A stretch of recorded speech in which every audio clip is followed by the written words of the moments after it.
How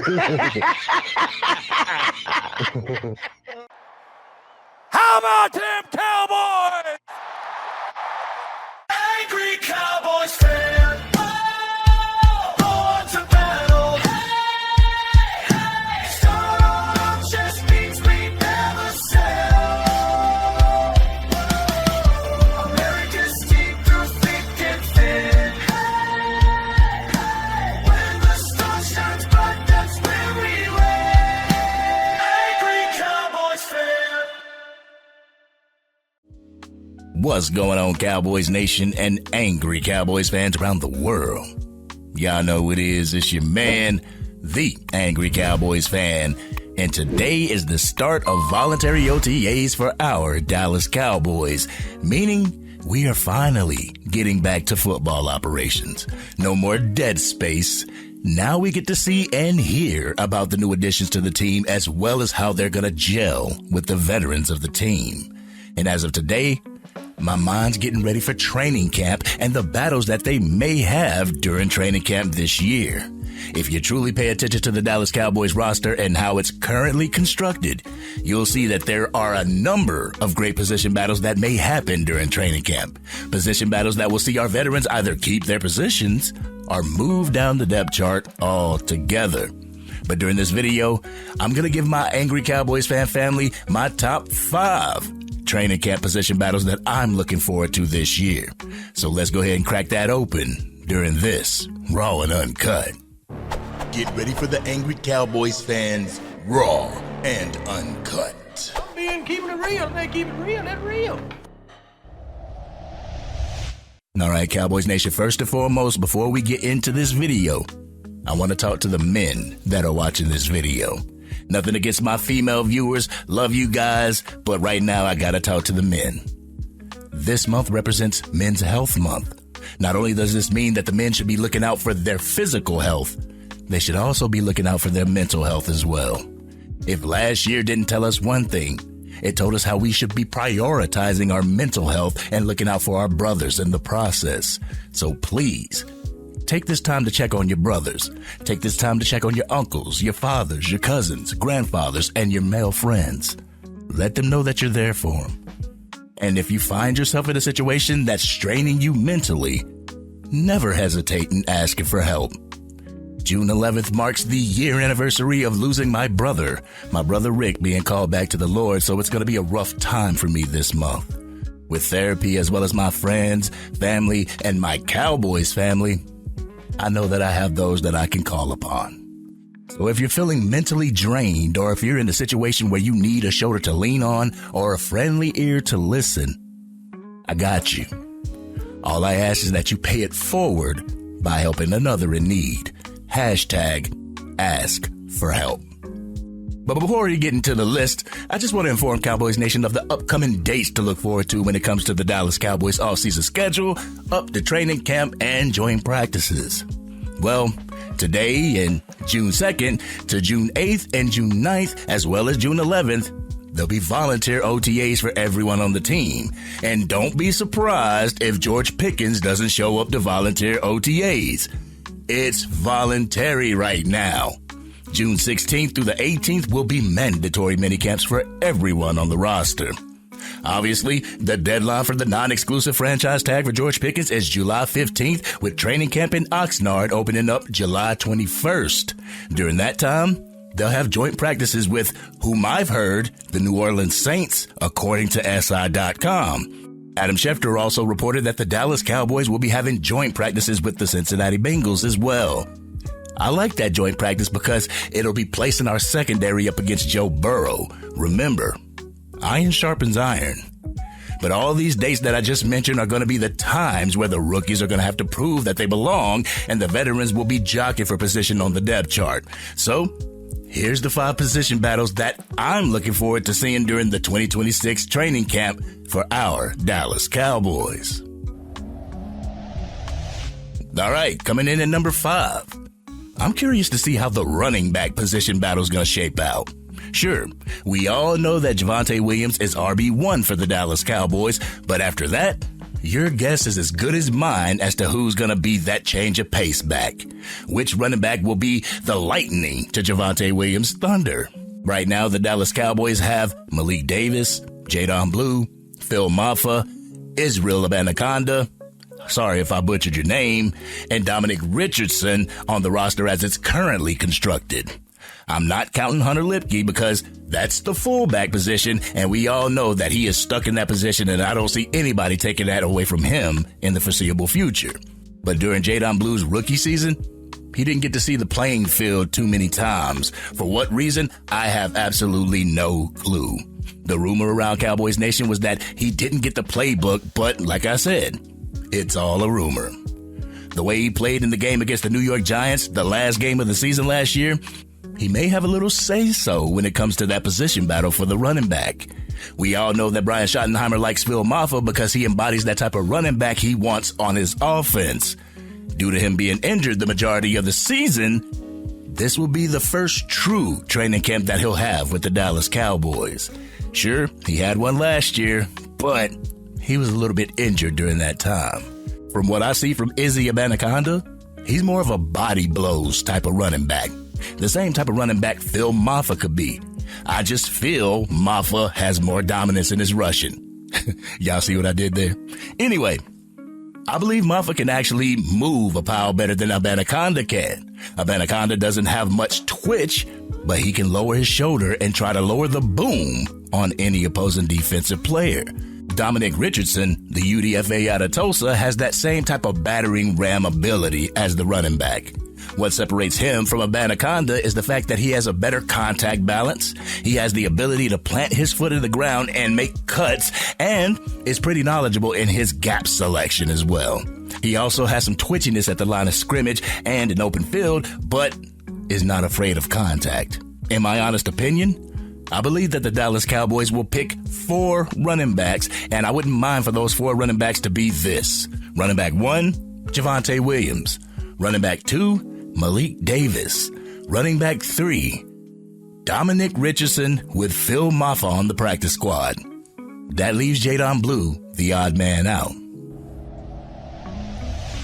All right, Cowboys Nation, the 4th position battle that I'm looking forward to is with the tight end position. As it stands right now, the Dallas Cowboys have Jake Ferguson, Luke Schoonmaker, Brevin Spanford, Princeton Fant, and Michael Trigg on the Dallas Cowboys depth chart at the tight end position with only one question mark. That question mark being the tight end 2 position. Since being drafted to the Dallas Cowboys with the 58th overall pick in the 2023 draft, Luke Schoonmaker has been pretty underwhelming, to say the least. During a time when Cowboys Nation asked why they were even drafting a tight end so high in the draft to begin with, Luke Schoonmaker has not been the type of player that Cowboys Nation thought he would be when he was drafted in 2023. During his rookie season, he recorded 8 receptions for 65 yards and 2 touchdowns. In 2024, he had 27 receptions for 241 yards with 1 touchdown. And in 2025, his production dipped to 14 receptions for 132 yards and 0 touchdowns. Needless to say, the tight end 2 as well as the tight end 3 position are certainly up for grabs during training camp this year. I can see Brevin Spanford taking a leap forward to that tight end 2 position, but I would love to see Michael Trigg have a great training camp and snatch that tight end 3 spot. Ever since I saw Michael Trigg's film, I instantly saw him as a vertical, 3rd down, red zone, and goal line threat. At 6'3", weighing 240 pounds, with the longest wingspan of any tight end in the 2026 draft class, I believe that Michael Trigg can be that hybrid tight end that can handle the seams as well as the middle of the field and could possibly take the top off of the defense. I'm not going to act like he doesn't need some fine-tuning, because he does, Cowboys Nation. He's going to need to be coached up to get that true potential out of him. He's going to have to work on his blocking as well as his physicality at the point of attack in the running game, and he's going to have to stop worrying about the spectacular catch and just come down with the ball. He had 7 drops at Baylor last year. So, for my tight end depth, I'd like to have Jake Ferguson as tight end 1, Brevin Spanford as tight end 2, with Michael Trigg at tight end 3.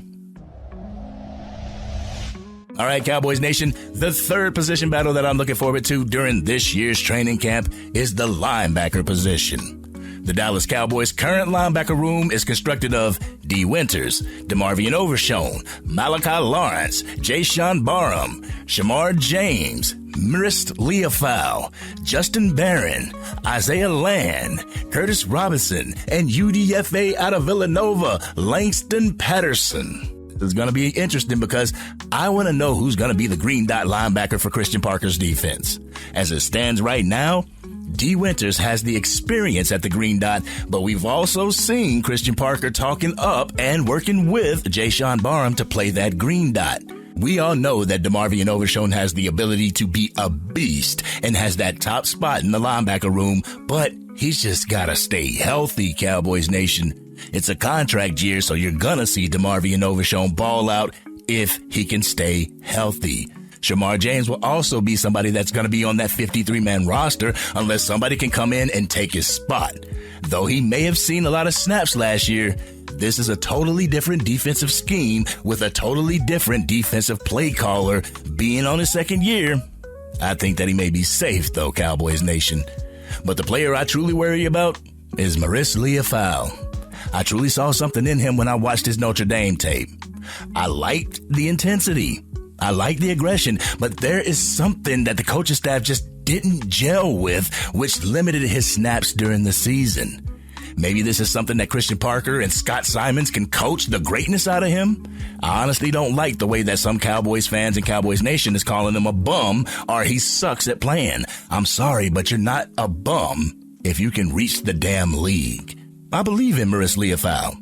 I believe in him, and I'll be rooting for him this year to make the 53-man roster. But the way I want the depth chart to be at the linebacker position for the Cowboys, I want them to carry 5 linebackers, and those 5 linebackers being D. Winters, DeMarvion Overshone, Shamar James, Jayshawn Barham, and Maurice Leafau, with D. Winters being that green dot until Barham can take the reins. All right, Cowboys Nation, the second position battle that I'm looking forward to during training camp this year is with the cornerback position. We got a gang of cornerbacks on this roster right now, but we also have a number of them that are coming off of injury. DaRon Bland didn't look like the pick six king that he was in 2023. Bro was getting cooked off the line. Shoot, I was at a game live where he got spun around and did a flip because of how he got burnt. Not only that, but he was battling a foot injury. So he's going to have to do a lot to get back into the Cowboys Nation's good graces.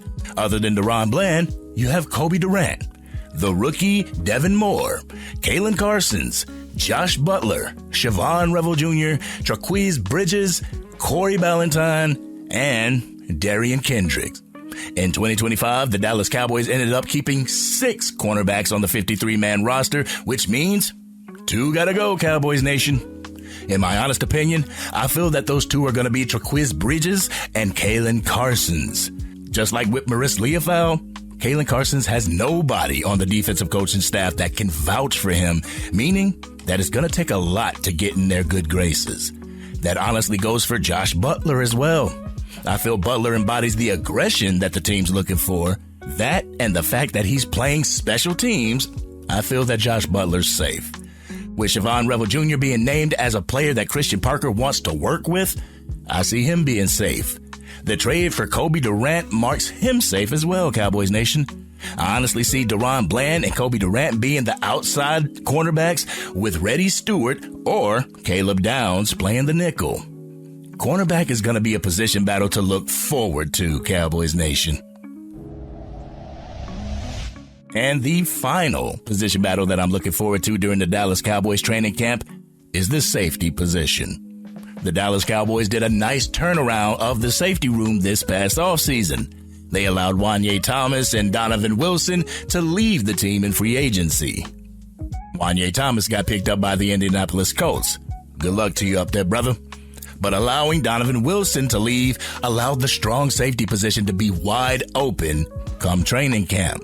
The Dallas Cowboys acquired Jalen Thompson and PJ Locke during free agency while also drafting the best defensive player in the 2026 draft in Caleb Downs. They'll be added to the room with Malik Hooker, Marquise Bell, Reddy Stewart, Elijah Clark, Zion Childress, and Julius Woods. There's a lot of safeties in that room, and seeing that the Dallas Cowboys held on to 4 safeties in 2025, I wonder who the 4 safeties will be this year. This is why that position battle is going to be the best one to keep your eyes on. All I know is that I'm going to be looking forward to who can fit the mold that Christian Parker and Brian Schottenheimer are looking for. Who can be that tandem that brings the pain and doesn't allow the average quarterbacks to throw bombs over their heads. You can go ahead and write Caleb Downs, Jalen Thompson, and Malik Hooker in the safety room. That 4th spot, it's really going to be up for grabs, and I wonder who's going to walk away with it. In my honest opinion, I believe it's going to be either Marquise Bell or P.J. Locke. I'm not counting Reddy Stewart as a safety because he's going to be strictly nickel corner. Seeing that P.J. Locke has a history with Christian Parker and Marquise Bell doesn't have any sponsors in the building, I may have to lean toward P.J. Locke getting that last safety position. So the safety room's going to look a little bit like this, Cowboys Nation. Caleb Downs, Jalen Thompson, Malik Hooker, and P.J. Locke. Sorry to everyone else, but you might be put on the practice squad. But this has been your man, the Angry Cowboys Fan. Cowboys Nation, what position battles are you looking forward to during this year's training camp? What are your thoughts about my top 5 training camp battles? Y'all know how we do. We always talk about it in the comment section. If you're digging this content and you want to help the Angry Cowboys Fan reach even more Dallas Cowboys fans, drop a like on this video, share it with anybody that you know is a Dallas Cowboys fan, and if you're on your mobile device and you haven't used them up yet, make sure you hype this video. Doing so could help get this content out to Cowboys fans. They'll come over to the Angry Cowboys Fan YouTube channel and want to become Angry Cowboys fans themselves. And if you are DC for life and you wish training camp would just hurry up and get here, hit that subscribe button. Hit the bell to be notified whenever I go live, release another video, podcast episode, or film breakdowns. You can catch the Madden 26, College Football 26, or Mortal Kombat conversation on my other YouTube channel, the Angry Gaming Fan YouTube channel. I'll make sure I put the link to that as well as the gamer tag in the description. For the players that I didn't pick, I swear to God, it's nothing personal. It's just business. I want the Dallas Cowboys to put themselves in the best position to win. I mean, I could be wrong when it all comes out in the wash. When it's all said and done and these position battles have happened, I could be wrong. I just want us to be more prepared. I want us to be more ready. More than we were last year. But this has been your man, the Angry Cowboys Fan. To all that celebrate, happy Pride Month, and I'm out.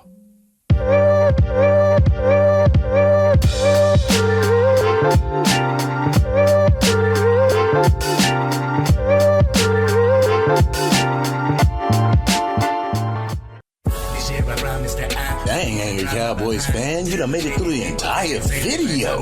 But if you want more content, you can definitely go to this video right here.